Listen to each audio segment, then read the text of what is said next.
All right, we also have, we're learning more about this from a personal connection here at Fox 9. There's a small liberal arts college in Lewiston. It's Bates College, and it is located right in the middle of these two shooting scenes. Yeah, that campus, like the town, remains locked down today. It is where our Paul Blume graduated from college.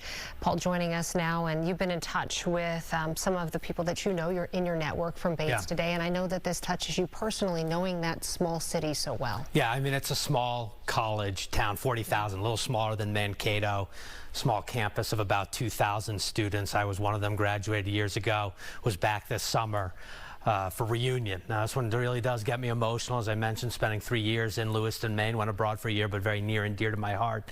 And just a little while ago, I exchanged messages with one Bates College senior who was here in Minnesota over the summer as an NFL intern with the Vikings. He wrote this to me. Quote, I'm currently in lockdown with my classmates. Mind you, this is almost 24 hours later, trying to process this unbelievable tragedy. Please pray for my Lewiston community. If you're Bates alum, you know. I was definitely very nervous. I didn't really, especially because we didn't really know anything. So I wasn't sure if he was on campus or if he was, like, how far away he was. So I wasn't sure how, like, safe we were. And that is Bates sophomore Caitlin O'Shaughnessy talking about her experience with the mass shooting and that frantic manhunt overnight as it unfolded. As you know, Lewiston, the campus and surrounding areas went on complete lockdown and shelter-in-place orders in the aftermath of the shootings. There was such confusion, Caitlin says, and panic in those hours as to where was the suspected gunman, Robert Card. Were there more than one shooters? They didn't know at the time. You can see on this graphic the college located smack dab in between the two crime scenes. Caitlin plays club hockey up at Bates. She and her teammates were eating a late dinner in the cafeteria when the whole building was shut down and locked. So I was like panicking in that sense too, because we were also like the biggest, most central building on campus. So I was stressed about that. But then we all went upstairs, and then they eventually locked all the doors and they closed all the blinds. And I felt much safer once they did that. And what really touched me about that conversation with Caitlin is she's a sophomore, so 19, 20 years old.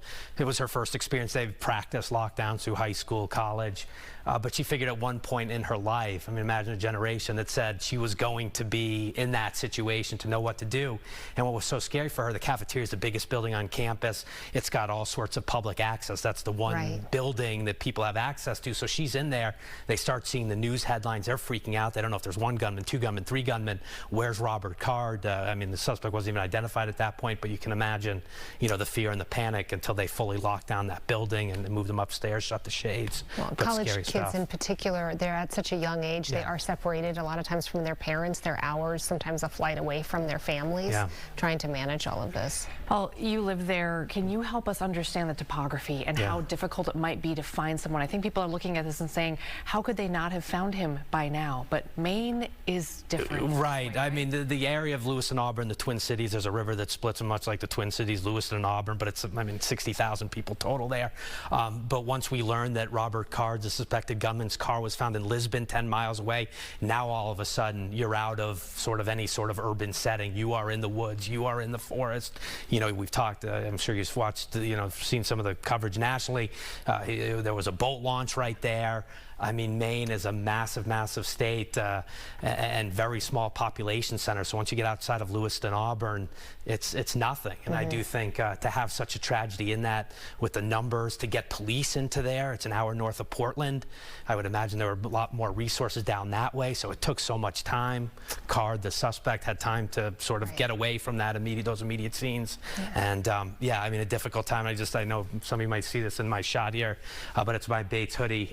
You know, I'll be wearing that tonight as I head home because, you know, we're all kind of in that Bates community tonight, even though, you know, all of our students specifically were safe. We did get that bulletin today from the college, but scary stuff. We all have that special connection to our college campus, so I know you're feeling it right along with those kids. Well, thanks, you guys. Appreciate you. Yeah, thank you. All right, thanks, Paul.